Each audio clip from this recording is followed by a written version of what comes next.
Bismillahirrahmanirrahim. Assalamualaikum warahmatullahi wabarakatuh.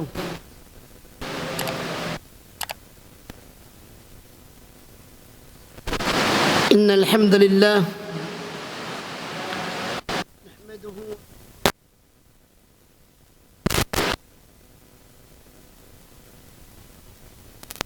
sayyiati a'malina. من يهده الله فلا مضل له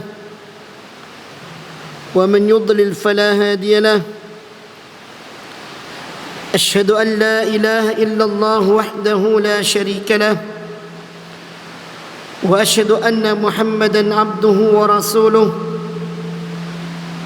اللهم صل وسلم وبارك على نبينا محمد وعلى آله وصحبه ومن تبعهم بإحسان إلى يوم الدين. أما بعد، إخواني في الله رحمني ورحمكم الله.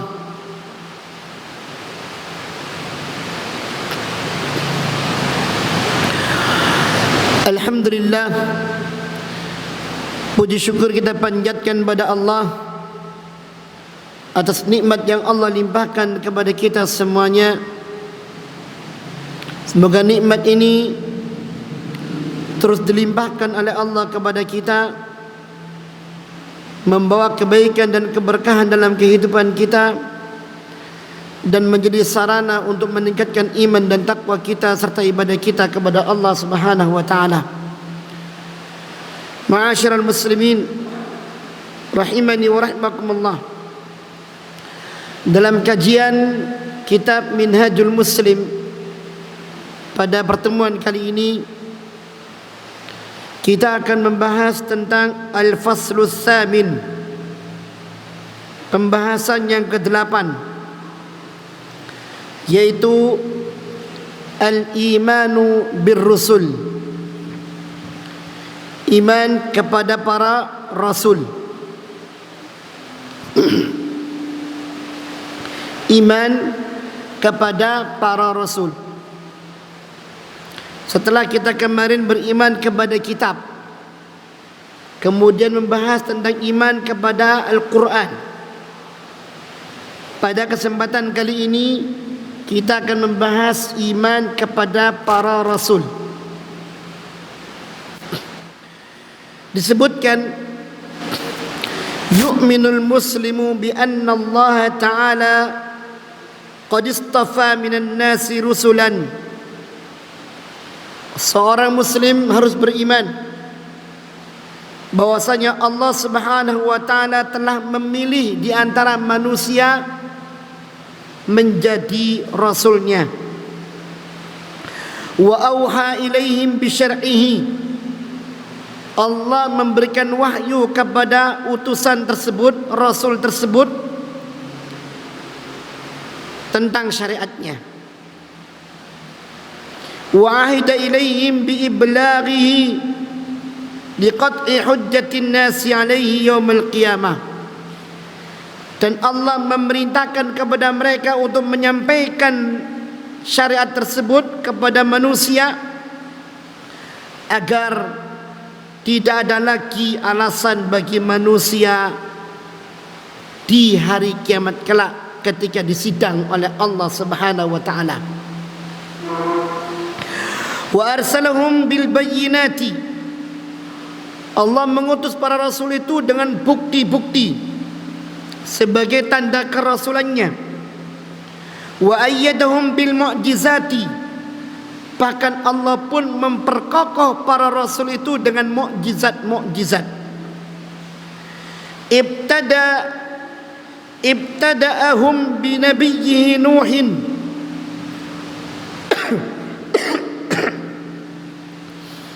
Dan Allah memulai rasulnya dengan Nuh, dengan Nabi Nuh alaihi salam. Wa khatamahum bi Muhammadin sallallahu alaihi wasallam. Dan Allah menutup rasulnya dengan diutusnya Rasulullah Muhammad sallallahu alaihi wasallam. Ya. Jadi kalau kita melihat silsilah Nabi dan Rasul yang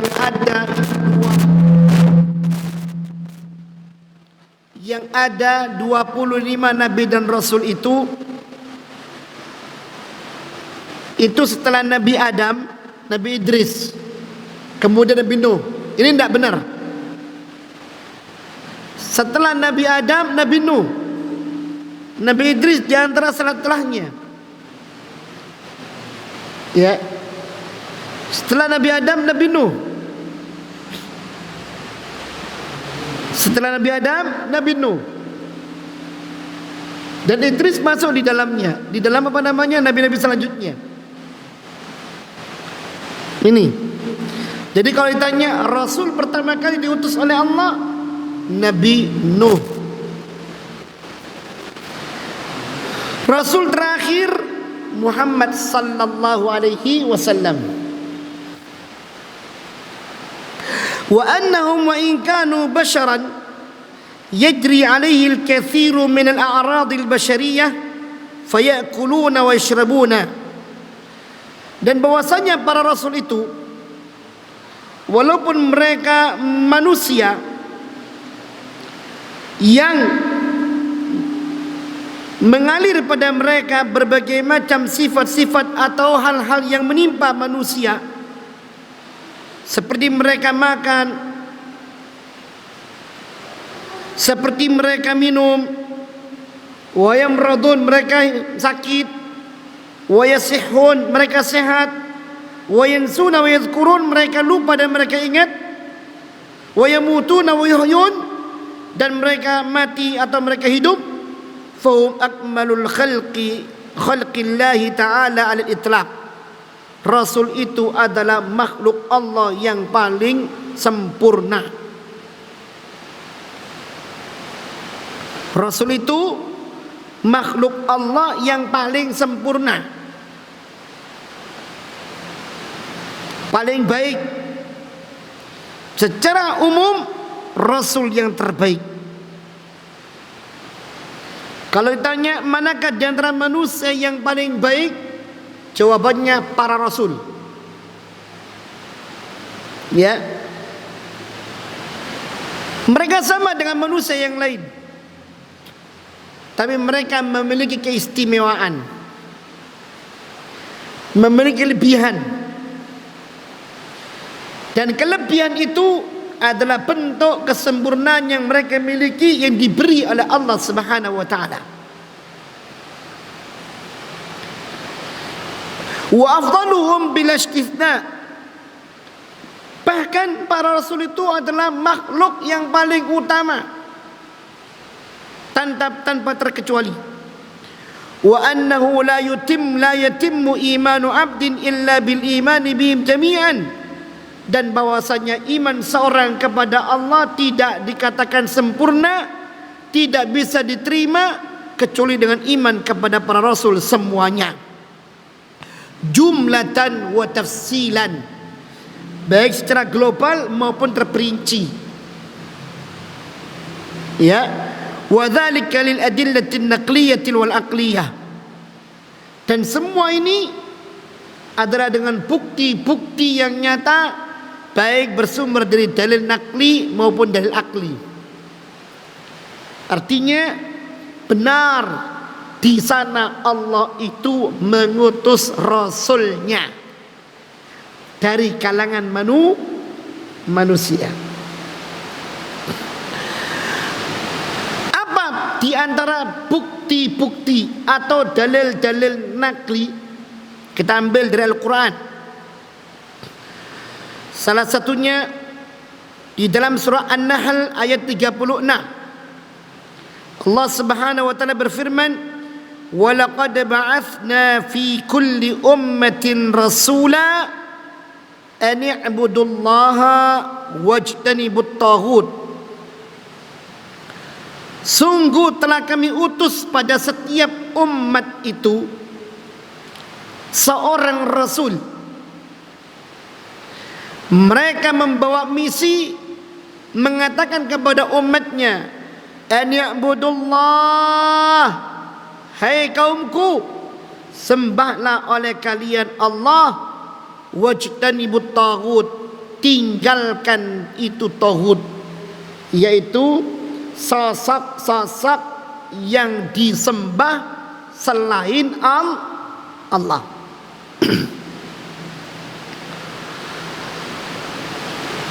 Dalil yang lain yang menunjukkan Allah mengutus para rasulnya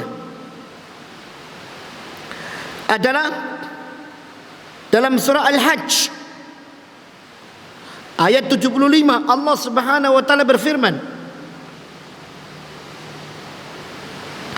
Allahu yastafi minal malaikati rusulan wa minan nas. Allah memilih di kalangan para malaikat-malaikatnya rasul. Wa minan nas, demikian pula Allah memilih yaitu rasul. Maka di kalangan para malaikat ada rasul Allah yang menyampaikan wahyu Allah, yang menyampaikan apa yang diinginkan oleh Allah. Jibril salah satunya sebagai penyampai wahyu. Kemudian rasul dari kalangan malaikat yang diutus oleh Allah kepada Nabi, 2 orang. Allah pilih di kalangan para malaikatnya itu yang menjadi rasul. Sebagaimana Allah memilih di kalangan manusia ada yang menjadi rasul Allah, utusan Allah. Dan innallaha sami'un basir, Allah itu maha mendengar lagi maha melihat. Ya. Ayat yang lain lagi Allah Subhanahu wa taala sebutkan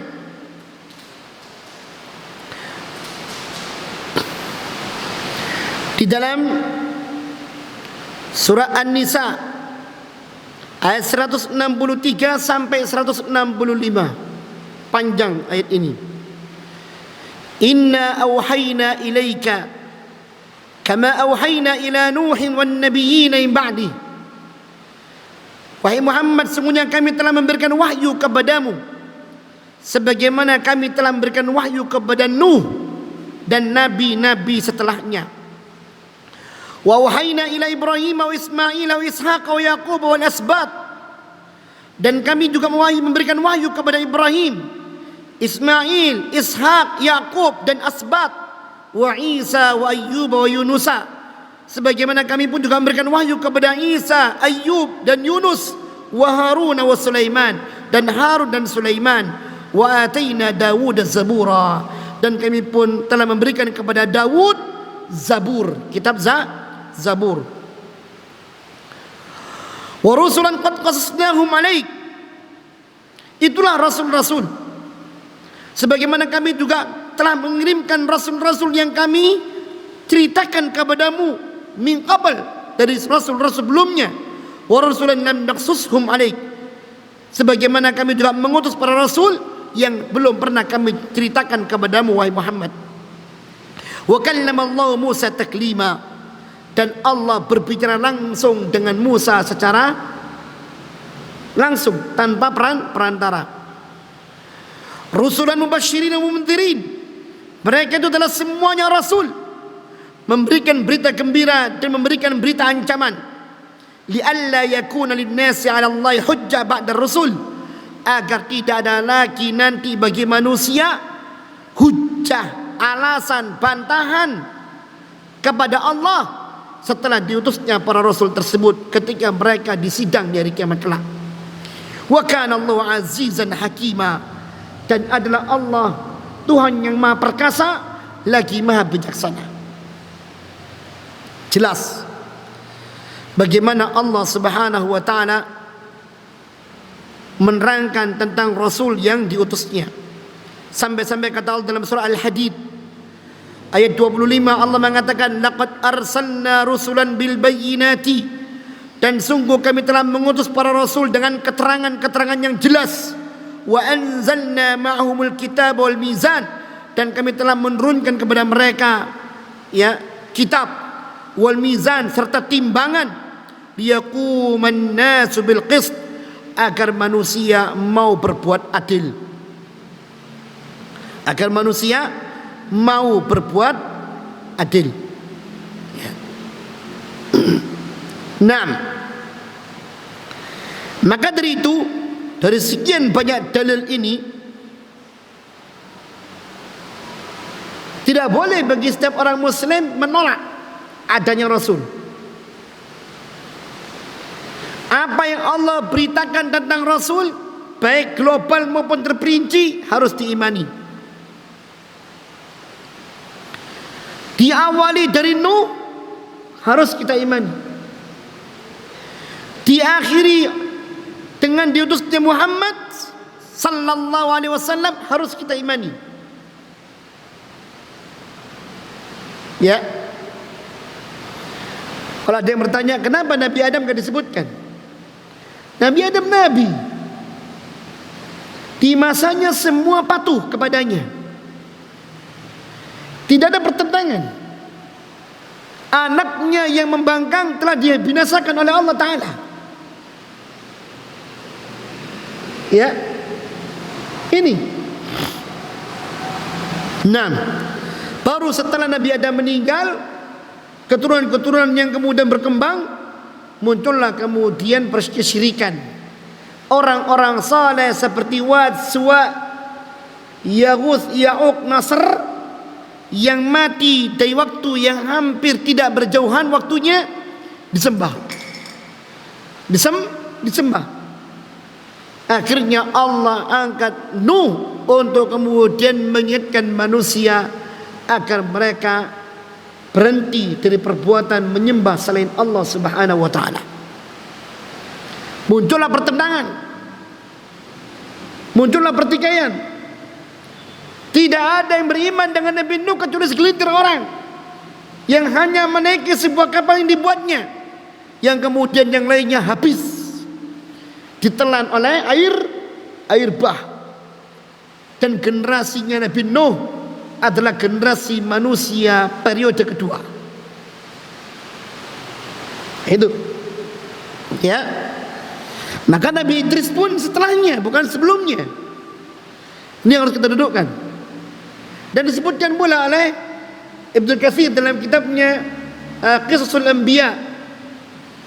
Dan kitab ini sudah kemudian disaring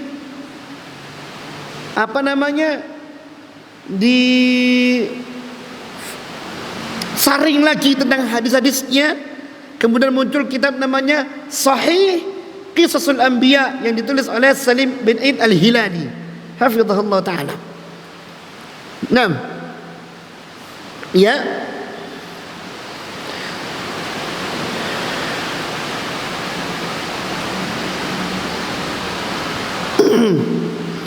kemudian juga berita dari Rasulullah sallallahu alaihi wasallam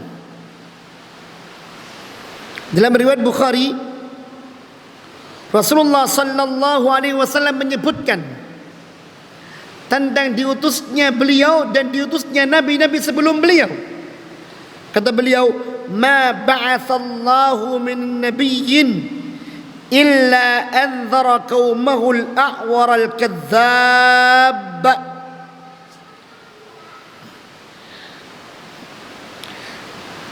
Kata Rasulullah, tidaklah Allah mengutus seorang rasul melainkan mereka telah mengingatkan kaumnya tentang sosok pendusta yang matanya picek satu. Siapa itu? Dajjal. Jadi peringatan tentang Dajjal ini bukan kemudian di masa Rasulullah saja. Di masa-masa nabi-nabi sebelumnya juga Nabi itu mengingatkan umatnya tentang Dajjal. Awas akan muncul di akhir zaman itu sosok pendusta, matanya bahasanya begitu, kok picek sih Buta sebelah. Kok picek, gak enak picek nih. Ya. Matanya buta sebelah. Ya. Gak ada bola matanya, daging tok gini tutup, ya. Dan dia adalah pendusta. Nah, apa yang disebutkan oleh Rasulullah SAW ini berita bahwa tidaklah beliau seorang nabi satu-satunya, melainkan sebelumnya ada nabi-nabi yang telah diutus atau rasul-rasul yang telah diutus oleh Allah Subhanahu wa taala. Disebutkan pula dalam Sahih Ibnu Hibban tentang jumlah yang sebenarnya dari nabi dan rasul.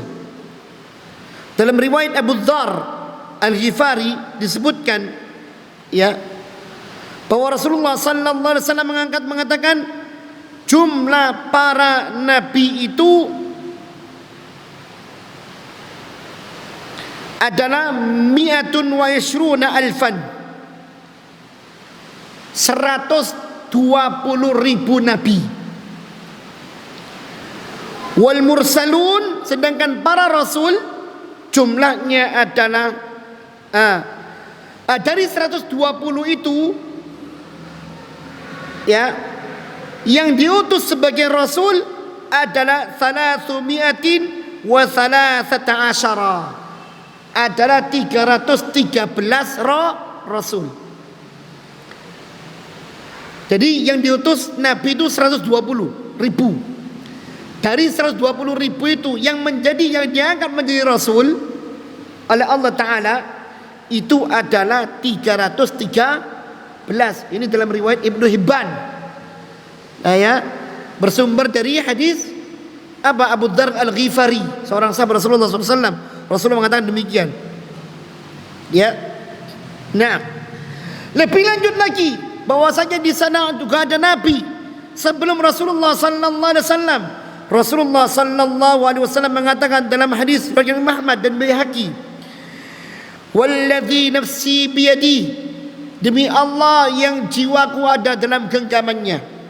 Ini ucapan Rasulullah kepada Umar bin Khattab ketika Umar memegang lembaran Taurat, baca-baca. Ada apa Umar, kok kau baca itu? Ya, untuk memastikan ya Rasulullah, untuk belajar. Engkau ini nabi apa enggak? Ya, ya di antara seperti itu maksudnya. Ya maaf, ya. Apa yang terjadi ketika Umar membaca lembaran-lembaran Taurat? Kata Rasulullah, "Walladzi nafsi biyadihi," demi Allah yang jiwaku ada dalam genggamannya. "Lau anna Musa kana hayyan," kalau seandainya Musa itu masih hidup di masa sekarang, "ma wasi'ahu illa an yattabi'ani," tidak ada kelonggaran bagi Musa, tidak ada kebebasan bagi Musa kecuali dia harus ikut aku. Karena itu masanya Rasulullah. Nabi Musa sudah lewat. Bahkan besok, andai kata Nabi Isa turun, dan memang Nabi Isa itu akan turun, dialah yang membunuh Dajjal. Al-Masih dibunuh oleh Al-Masih. Al-Masih Dajjal dibunuh oleh Al-Masih Isa. Ketika Isa itu turun di akhir zaman, tidak ada kebebasan bagi Nabi Isa, melainkan dia harus mengikuti syariatnya Rasulullah Muhammad sallallahu alaihi wasallam. Bahkan diberitakan dia yang akan mematahkan salib-salib yang dipajang-pajang itu. Ya.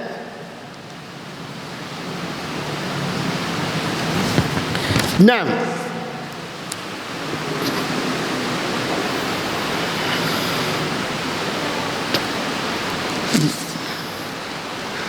kemudian selanjutnya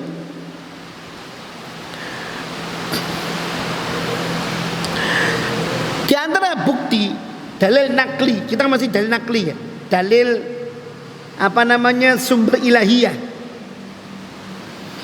yang menunjukkan bahwasanya di sana ada nabi dan rasul yang diutus, yaitu imanul balayina minal bashari minal muslimin wa ghairihi min al-kitab min yahudi wan nasara bi rusulillahi wa tasdiqihimul jazim bi risalatihim wa i'tiqadihim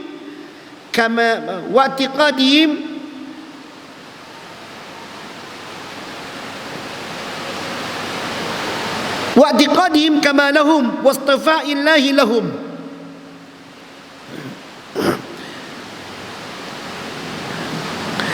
Nah, di antara bentuk bukti bahwa di sana ada nabi dan rasul yang diutus sebelum Rasulullah SAW, yaitu apa? Adanya keyakinan yang dimiliki oleh kaum muslimin dan selain kaum muslimin di kalangan orang-orang yang memeluk agama samawi seperti Nasrani, Yahudi. Mereka juga meyakini adanya nabi-nabi yang mereka yakini dengan kesempurnaan nabi-nabi tersebut yang ada dalam kitab-kitab mereka, yang menjadi pilihan Allah Subhanahu wa taala. Dan mereka juga makan, minum sebagaimana diberitakan pada Al-Quran dan sunnah Rasulullah SAW. Ada Sulaiman, mereka mengatakannya Solomon, ya. Ada Daud, ada Adam dan semacamnya, mereka pun juga menamakan seperti itu. Ada Nabi Lut dan semacamnya, mereka juga mengimaninya. Yang ini berarti secara nakliyah tidak bisa adanya diutusnya para nabi dan rasul itu menjadi sesuatu yang diragukan. Tidak bisa. Semua adalah memiliki bukti yang itu menunjukkan iman kepada Rasul harus dimiliki oleh setiap orang muslim. Ini dalil naklinya. Sekarang kita lihat dalil akli, akal. Kalau tadi ayat, hadis, ini loh buktinya. Nasnya seperti ini, redaksi hadisnya seperti ini. Ya. Ada juga iman-iman seperti orang muslim, yaitu imannya orang-orang kafir yang mereka memeluk agama samawiyah seperti Nasrani, Yahudi. Juga punya keyakinan adanya nabi-nabi sebagian disebutkan dalam Al-Quran dan sunnah. Lah, sekarang dalil akli. Apakah Allah mengutus para rasul? Ya. Jawabannya ya. Allah Subhanahu wa taala mengutus para rasul. Ya, tinjauannya dari mana?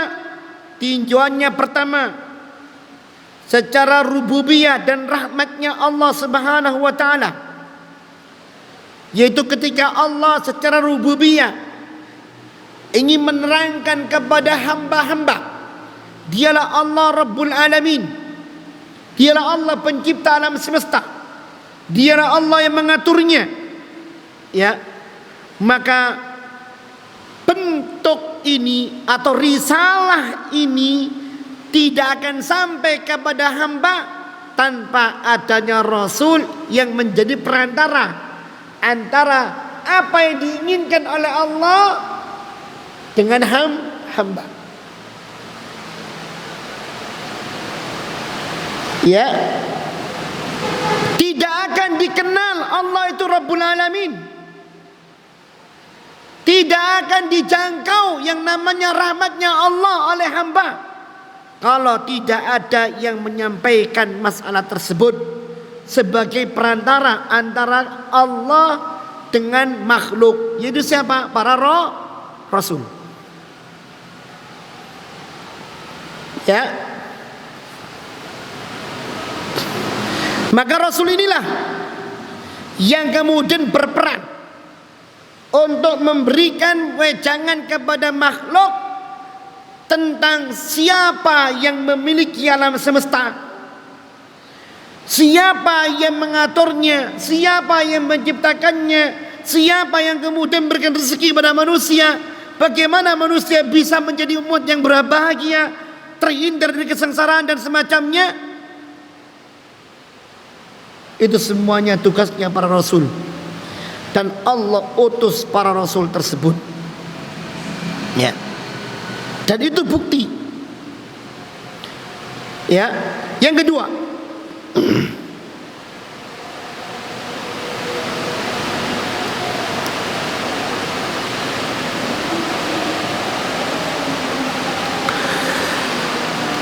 ketika Allah berfirman, "Wa ma khalaqtul jinna wal insa illa liya'budun," di dalam surah Az-Zariyat ayat 56.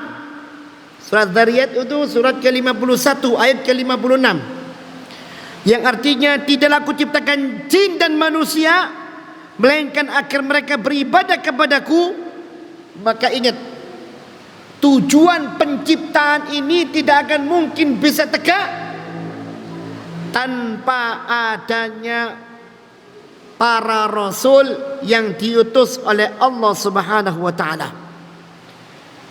Merekalah yang akan membimbing umat untuk bisa beribadah kepada Allah dengan benar. Maka dari itu, demi risalah tersebut Allah utus para rasulnya. Dan itu bukti adanya rasul yang diutus oleh Allah pada setiap umat, karena Allah tidaklah menciptakan manusia, jin, melainkan tujuannya untuk beribadah kepada Allah. Bagaimana mungkin ibadah itu bisa tegak tanpa adanya rasul? Sehingga ketika kita mendengar ada rasul yang diutus, maka itu adalah bukti bahwasanya itu utusan datangnya dari Allah, karena Allah ingin makhluk ini, baik manusia maupun jin, betul-betul hanya beribadah hanya kepada Allah Subhanahu wa taala. Kemudian tentang adanya pahala dan siksa. Bagaimana mungkin Allah Subhanahu wa taala bisa memberikan pahala dan menimpakan siksa? Kalau tidak didahului dengan yang namanya tolok ukur. Dan tolok ukur itu muncul dari risalah yang dibawa oleh para rasul, sehingga yang menjalankan risalah tersebut dalam bentuk ketaatan diberi pahala, atau meninggalkan larangan diberi pahala. Demikian pula sebaliknya, siapa yang meninggalkan perintah diberi hukuman, atau melaksanakan larangan pun juga diberi hukuman. Maka konsep pahala dan hukuman atau siksa tidak akan mungkin muncul demikian secara sendiri tanpa sebuah tolok ukur. Dan tolok ukur itu tidak dikenal kecuali dengan adanya yang menyampaikan. Siapa itu? Para rasul. Ya. Naam. Makanya disebutkan rusulan mubasysyirin wa mundzirin. Mereka adalah para rasul yang memberikan kabar gembira dan memberikan berita ancaman. Li'alla yakuna lin-nasi 'ala Allahi hujjah, agar tidak ada lagi alasan bagi manusia kepada Allah kenapa mereka disiksa ba'dar rusul, setelah diutusnya para rasul tersebut. Wa kana Allahu 'azizan hakima, dan adalah Allah zat yang maha perkasa lagi maha bijaksana. Ini bukti akli, bukti secara akal Allah mengirimkan rasul. Ya, adanya pahala dan siksa, adanya surga dan neraka tidak akan mungkin tegak pelaksanaannya tanpa tegaknya sebuah tolok ukur yang menjadi barometer. Dan itu tidak akan mungkin dikenal kecuali dengan diutusnya para rasul. Yang mengikutinya mendapatkan keselamatan masuk surga, yang tidak mengikutinya mendapatkan kesiksaan dan neraka. Nah, sekarang kita bersempit lagi tentang al-faslu tasi', pembahasan yang ke-9, yaitu al-imanu birisalati Muhammad, iman dengan risalahnya Rasulullah Muhammad sallallahu alaihi wasallam.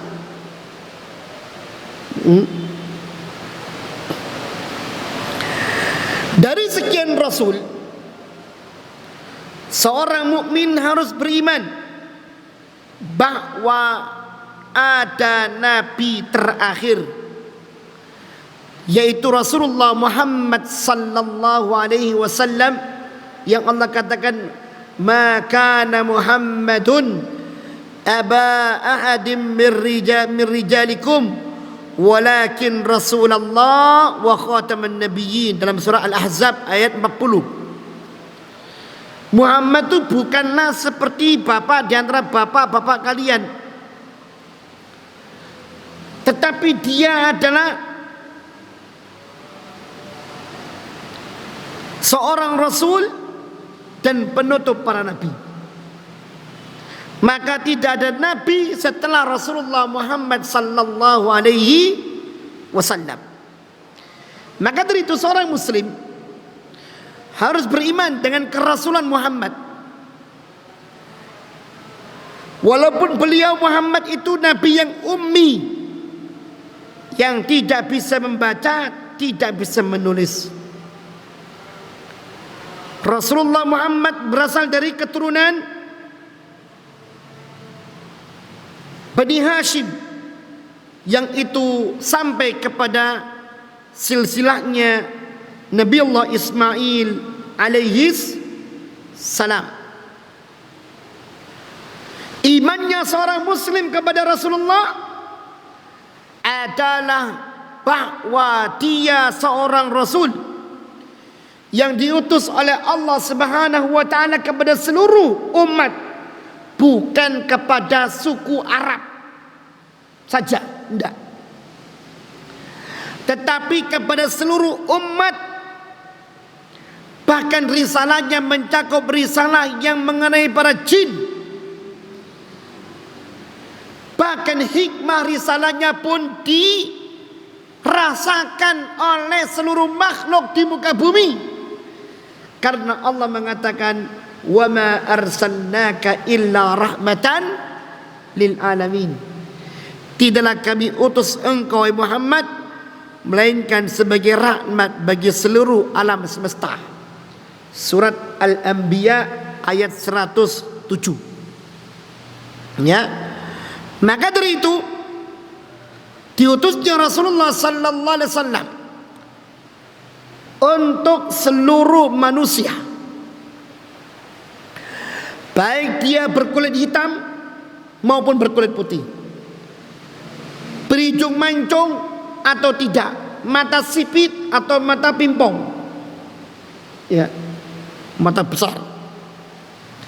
Semua tanpa terkecuali manusia di muka bumi ini kena dengan risalahnya Rasulullah Muhammad SAW. Bahkan tidak hanya manusia, jin pun juga terkena risalahnya Rasulullah Muhammad sallallahu alaihi wasallam. Ya. Kenapa? Karena risalahnya sebagai rahmat bagi seluruh alam semesta, membawa kebaikan bagi manusia, kebaikan bagi jin, dan kebaikan bagi seluruh makhluk yang ada di muka bumi ini. Maka itu jangan heran kalau kemudian orang yang belajar Islam, ya, orang yang belajar Islam, kata Rasulullah sallallahu alaihi wasallam apa? Apa itu? Man salaka tariqan yaltamisu fihi ilman sahhalallahu lahu bihi tariqan ilal jannah wa innal malaikata la tadau ajnihataha li talibil ilmi hidan bima yasna wa innal alima la yastaghfiru lahu man fis samawati wa man fil ardi hatta al hitan Ya, hatta al-hitan. Sampai kemudian kata Rasulullah sallallahu alaihi wasallam, man batta bihi amaluh lam yusri bihi nasabuh. Ya, kata Rasulullah sallallahu alaihi wasallam tentang syarat Islam ini, siapa orangnya yang keluar dari rumah tujuannya untuk menuntut ilmu, yaitu menuntut ilmu agama Islam, maka sahhalallahu lahu bi tariqal jannah, Allah akan mudahkan jalannya menuju surga. Dan ingat bahwasanya malaikat itu akan selalu mengepakkan sayapnya menaungi orang yang menuntut ilmu agama ini.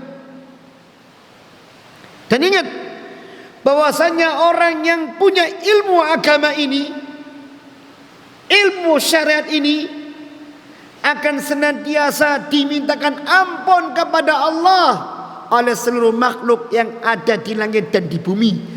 Sampai ikan paus pun di lautan memintakan ampun untuk orang yang punya ilmu itu tadi. Coba, kenapa? Kenapa? Ya rahmatan lil alaminnya tadi itu. Dia enggak sewenang-wenang. Antum bayangkan ya, di mana ada ajaran yang mengatakan ketika seorang itu bersuci tidak boleh dilubang. Ketika kita di luar ya, kalau di kamar mandi ya dilubang, lubang kakus, ya. Tapi ketika di luar nggak boleh dilubang. Anda kencing nggak boleh. Ada kencing di tempat atau buang air besar di tempat teduhnya manusia, di bawah pohon tak boleh. Ya, Anda nggak boleh menghadap kiblat. Ketika Anda bersuci nggak boleh bersuci dengan tulang. Kalau dengan kotoran yang kering, semua diatur. Kenapa nggak boleh dengan tulang? Itu bagian dari makanannya makhluk dari kalangan jin. Mereka nggak ternodai haknya. Makhluk yang sembunyi di lubang nggak ternodai haknya. Ya, nggak boleh. Ada istilah dalam Islam, la darara wa la dirar, tidak boleh menimpakan musibah atau membalas musibah.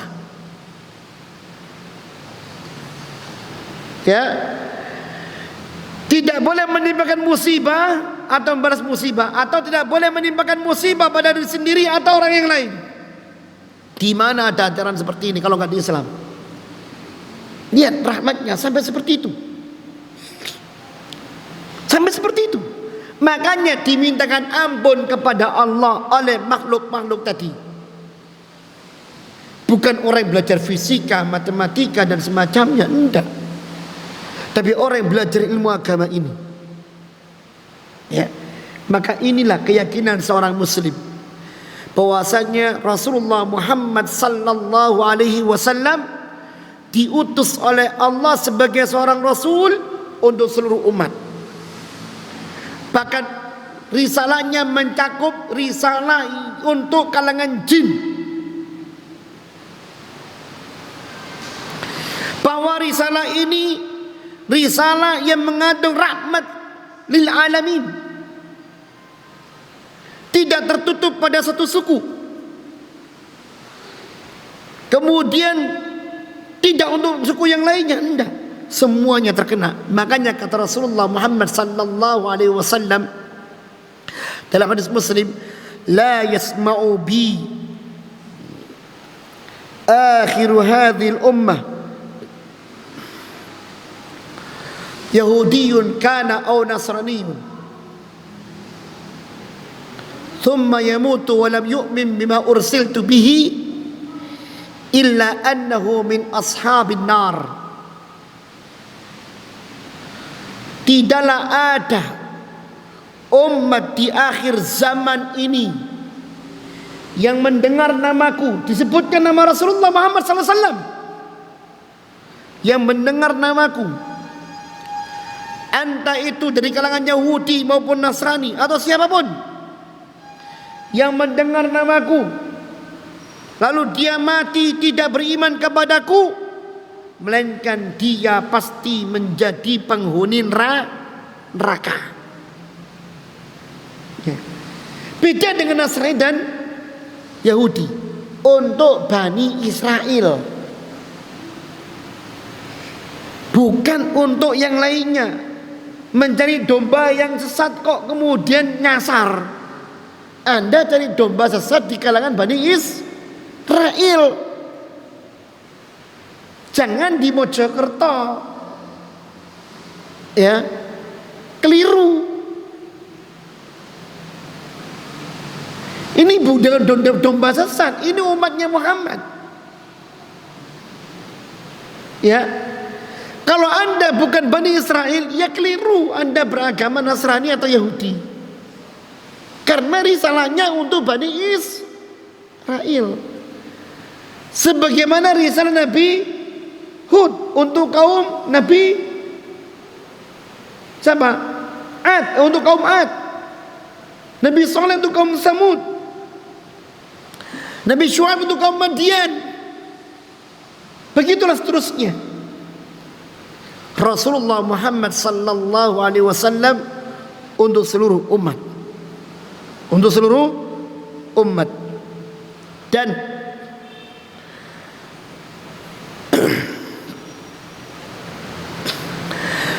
ketika seorang mukmin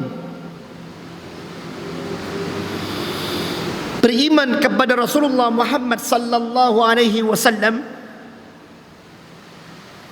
maka keimanan itu harus diiringi dengan cinta kepada Rasulullah sallallahu alaihi wasallam, yang cinta itu mengalahkan cintanya dia kepada dirinya sendiri, mengalahkan cintanya kepada kedua orang tuanya, mengalahkan cintanya kepada keluarganya itu istri anaknya, mengalahkan cintanya kepada dunianya. Bahkan iman kepada Rasulullah Muhammad sallallahu alaihi wasallam sebagai nabi adalah meyakini Muhammad adalah satu-satunya nabi terakhir yang tidak ada nabi dan rasul setelahnya. Sehingga tidak ada agama kecuali agama yang dibawa oleh Rasulullah Muhammad sallallahu alaihi wasallam. Tidak ada syariat yang dijadikan ibadah kepada Allah kecuali syariatnya Rasulullah Muhammad sallallahu alaihi wasallam. Tanpa ditambah, tanpa dikurangi.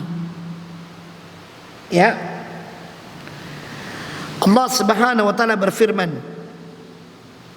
di dalam surat At-Taubah ayat 24. Kata Allah Subhanahu wa taala, "Qul, wahai Muhammad, katakan pada mereka umatmu, in kana aba'ukum, kalau seandainya bapak-bapak kalian," artinya nenek moyang. Kita kan selalu berpegang teguh dengan tradisi nenek moyang. Lihat ayat ini, ya, lihat ayat ini dan ayat semisal banyak di dalam surat Al-Baqarah, di dalam surat Luqman, banyak. Qul, katakanlah Muhammad kepada umatmu, in kana aba'ukum, kalau seandainya bapak-bapak kalian, wa abna'ukum, dan anak-anak kalian, wa ikhwanukum, serta saudara-saudara kalian, wa azwajukum, bahkan pasangan hidup kalian antara istri atau suami, ya, wa ashiratukum, bahkan keluarga kalian, wa amwalun iktaraftumuha, dan harta yang kalian sukai, wa tijaratun takshawna kasadaha, bahkan niaga yang Anda takutkan kerugiannya, wa masakinu tardawnaha, bahkan rumah yang kalian senangi untuk tinggali, ahabba ilaikum, semuanya itu lebih kalian sukai, lebih kalian cintai, minallahi wa rasuli, daripada Allah dan Rasulnya. Perhatikan ini, daripada Allah dan Rasulnya. Anda lebih cinta kepada nenek moyang Anda. Anda lebih cinta kepada anak Anda. Anda lebih cinta kepada saudara Anda, pasangan hidup Anda, ya, keluarga Anda, harta Anda, niaga Anda, rumah Anda, ya. Itu semuanya Anda lebih cintai daripada Allah dan Rasulnya. Wa jihadin fi sabilih, dan berjuang di jalan Allah Subhanahu wa taala. Fatarabbasu, maka tunggulah. Dan kata-kata tunggulah ini artinya ancaman dari Allah. Allah tidak ridha. Allah tidak ridha. Fatarabbasu, tunggu hatta ya'tiyallahu bi amrih, hingga Allah mendatangkan siksaannya. Maka tidak boleh, Pak. Kalau kita beriman kepada Rasulullah sallallahu alaihi wasallam kemudian menduakan Rasulullah sallallahu alaihi wasallam, tidak boleh, Pak.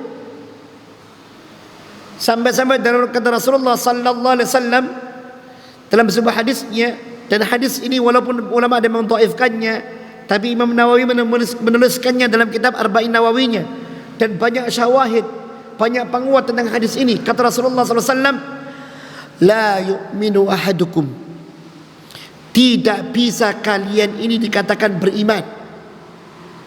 Artinya iman kalian ditolak oleh Allah, tidak bisa diterima oleh Allah. Hatta yakuna hawahu taba'an lima ji'tu bihi, hingga dia menjadikan hawa nafsunya tunduk kepada syariat yang aku bawa. Jare muslim kok sik weton, jare muslim kok sik jimatan, jare muslim kok sik nang dukun, jare muslim kok sik pakai susuan, jare muslim kok sik pakai penglarisan, jare muslim kok kemudian pakai ajaran yang bukan ajarannya Rasulullah Muhammad sallallahu alaihi wasallam. Jare muslim kok sik bid'ah. Mana bukti wa asyhadu anna Muhammadar Rasulullah? Aku bersaksi bahwasanya Muhammad adalah utusan Allah. Mana bukti? Makanya para ulama menyebutkan tentang konsep ini, iman kepada Rasulullah sallallahu alaihi wasallam yang terikrar melalui dua kalimat syahadat itu, kata mereka ada 4 hal yang tidak bisa dielakkan. Apa itu? Tasdiquhu fima akhbar, harus membenarkan semua yang diberitakan Rasulullah. Yang kedua, ta'atu fima amar, harus mentaati semua yang diperintahkan oleh Rasulullah. Wajtinabu ma nahaa anhu wa zajar, harus menjauhi apa yang dilarang oleh Rasulullah SAW. Enggak boleh. Dan yang keempat, ini penting, wa alla yu'badallahu illa bima syara'a, dan adalah dia tidak beribadah kepada Allah kecuali dengan syariat yang dibawa oleh Rasulullah sallallahu alaihi wasallam. Adalah dia tidak beribadah kepada Allah kecuali dengan syariat yang dibawa oleh Rasulullah Muhammad sallallahu alaihi wasallam. Ori, Pak. Bahasa kita bahasa ori. Originalitasnya ada enggak? Wadah. Mana? Iki dalilnya. Kita jangan cuma kemudian bicara HP atau mungkin barang-barang yang lain. Ori apa second? Ori atau KW? Gak apa-apa nek dunia. Tapi nek ibadah, iman, jangan pilih yang KW. Ya. Pilih yang ori. Ori itu bukti iman kita kepada Allah dan Rasulnya. Ya. Pembahasan kita ini pembahasan iman pada Rasul. Kalau iman kepada Rasul harus betul-betul apa? Jeli, iki ori atau tidak. Wong hadis itu loh. Ono hadis sahih, ono hadis hasan, ono hadis dhaif, ono hadis palsu. Ya. Gak sembarangan kita menerima hadis itu. Iku ori apa enggak? Ori, tingkat originalitasnya apa? Sahih, tak terima. Iki ori enggak? Ori, tingkat originalitasnya sampai mana? Hasan, tak terima. Nek originalitasnya lemah, oh ngapunten. ngapun tak iso kula rasakno. Apalagi palsu. Ya. Oh sing penting hadis yo enggak iso, sing penting. Ya, wong omongan itu aja kudu dilihat kok bener enggak omongannya dia. Enggak. La fitnah. Apalagi disandarkan dengan Rasul. Naudzubillah tsumma naudzubillah. Baik, ikhwani fillah rahimani wa rahimakumullah. Ini dia penjelasan kita tentang iman kepada para rasul, termasuk salah satunya kepada Rasulullah sallallahu alaihi wasallam. Dan iman kepada Rasul ini memiliki pelajaran yang sangat berharga. Iya. Apa di antara hikmahnya? Hikmahnya iman kepada para Rasul, pertama, ketika kita melihat iman kepada para Rasul ini, artinya kita harus mengimani di sana ada Rasul yang diutus oleh Allah. Pertama yang harus kita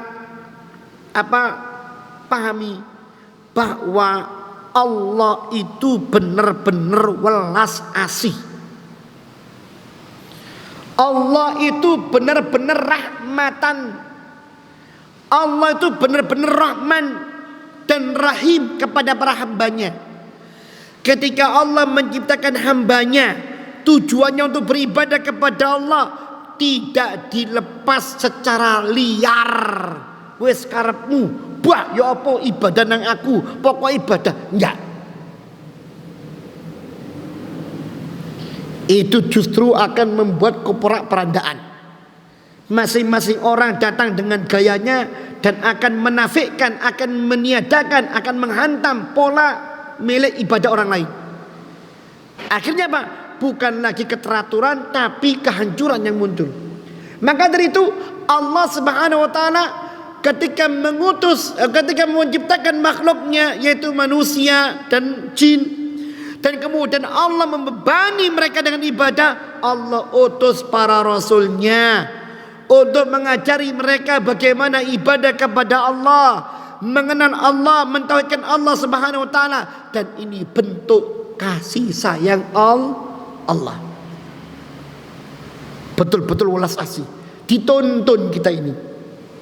Ya, dituntun. Itu. Yang kedua, bahwasanya dengan diutusnya mereka ini, ya, bahwasanya dengan diutusnya para rasul itu, yang itu merupakan rahmat Allah, ini ada pelajaran yang harus kita ambil. Hendaknya kita menjadi hamba yang betul-betul harus lebih mencerminkan syukur kita kepada Allah. Orang biasanya dikasih harta senang, dikasih pangkat senang, ya, dia bisa berkuasa, menikmati apa yang dimilikinya, padahal belum tentu itu menyelamatkan, belum tentu itu memberkahi. Tapi coba kalau manusia itu diberi petunjuk oleh Allah, ditonton dia, dibuka hatinya menerima risalah para rasul, maka dia akan mendapatkan petunjuk. Dengan petunjuk tersebut dia tahu bagaimana mendapatkan kebahagiaan hati, mendapatkan keselamatan, mendapatkan kebahagiaan hakiki, selamat dunia dan akhirat. Tahu mana jalan yang benar, mana jalan yang menyimpang. Ini nikmat yang paling besar yang tidak ada tandingannya. Maka dari itu sudah seyogyanya tatkala kita beriman kepada para rasul, kita mendapatkan juga rasa syukur kita kepada Allah Subhanahu wa taala. Ya. Kemudian yang ketiga, bahwa di antara hikmah diutusnya para rasul ini adalah hendaknya kita beribadah kepada Allah Subhanahu wa taala sesuai dengan tuntunan, bukan tontonan. Buat apa diutus para rasul? Membawa syariat, membawa tuntunan. Kalau tuntunannya enggak kita jalankan, kita malah lebih senang dengan tontonan, ya. Kita ibadah dengan tuntunan, bukan dengan tontonan. Jangan kemudian beribadah orang begini ikut begini, orang begitu ikut begitu. Ayo melu apa kono lho kok ngono, mosok itu kan gawe enggak. Apa kita ibadah dengan tuntunan, bukan dengan tontonan. Ya. Dan di antara pula hikmah diutusnya para rasul, kita harus benar-benar memberikan kecintaan kepada para rasul. Kenapa? Karena perjuangan mereka lah sampai mereka rela mengorbankan keluarganya. Lihat Rasulullah sallallahu alaihi wasallam. Rasulullah sallallahu alaihi wasallam itu dicaci, dicela, dimusuhi, disakiti, bahkan dibunuh, diperangi. Bukan karena Rasulullah sallallahu alaihi wasallam sebagai orang yang kaya, tidak. Sebelum diangkat jadi rasul, beliau dihormati, disanjung, mendapatkan julukan Al-Amin. Al-Amin, bayangkan, disegani. Tapi ketika Rasulullah diangkat menjadi seorang rasul, dengan rela beliau terima, dengan rela beliau terima. Ya, hartanya habis, keluarganya pun disiksa, anak-anaknya pun disiksa, beliau pun juga disiksa. Semua untuk apa? Untuk kita, para jemaah, untuk kebahagiaan kita, ya, untuk keselamatan kita umatnya. Kata Allah, laqad ja'akum rasulun min anfusikum azizun ma'alaikum azizun alaihi ma'anittum. Terus, sungguh telah datang kepada kalian seorang rasul yang terasa berat bagi beliau penderitaan kalian. Beliau menyayangi kalian. Bil mu'minin raufur rahim. Dia kepada orang beriman sangat pengasih penyayang. Coba, demi kita Rasulullah SAW itu rela disakiti, rela sampai diperangi. Kalau seandainya kita benar-benar cinta kepadanya, bukan berbuat seenak kita sendiri, membuat syariat kemudian dinisbatkan kepadanya, tidak, tapi memperjuangkan sunnahnya ini. Ya, memperjuangkan sunnahnya. Jangan kemudian budaya setempat diislamkan, dinisbatkan kepada Rasulullah. Ingat, Rasulullah gak pernah ngajarkan itu. Ya, jangan dikerjakan. Wa alla yu'badallahu illa bima syara'a. Hendaklah Allah tidak diibadahi kecuali dengan syaratnya Rasulullah sallallahu alaihi wasallam. Hanya demi kita, untuk kita, beliau itu rela seperti itu. Maka dari itu hikmah kita belajar ini, iman kepada Rasul ini, hendaklah kita benar-benar menanamkan cinta yang sebenarnya kepada Rasul. Ya. Berselawatlah kepadanya. Selain selawat, pelajari sunnahnya, jalankan sunnahnya, bela sunnahnya. Jangan berbuat bid'ah. Bohong orang cinta kepada Rasul kalau seandainya dia berbuat bid'ah. Bohong, dusta orang itu, dusta. Kalau kita cinta kepada Rasulullah SAW, pelajari sunnahnya, jalankan sunnahnya, ya, tebarkan sunnahnya, bela sunnahnya. Jangan pernah ada bid'ah muncul, karena tidaklah bid'ah itu muncul melainkan sunnah yang sepertinya itu mati, ya, sampai hari kiamat. Kecuali kalau kita sadar kembali pada sunnah, baru bid'ah itu akan nyingkir. Ya, barakallahu fikum. Subhanakallahumma wa bihamdika asyhadu an la ilaha illa anta astaghfiruka wa atubu ilaik. Wa sallallahu nabiyana Muhammadin wa ala alihi wasallam. Wassalamualaikum warahmatullahi wabarakatuh.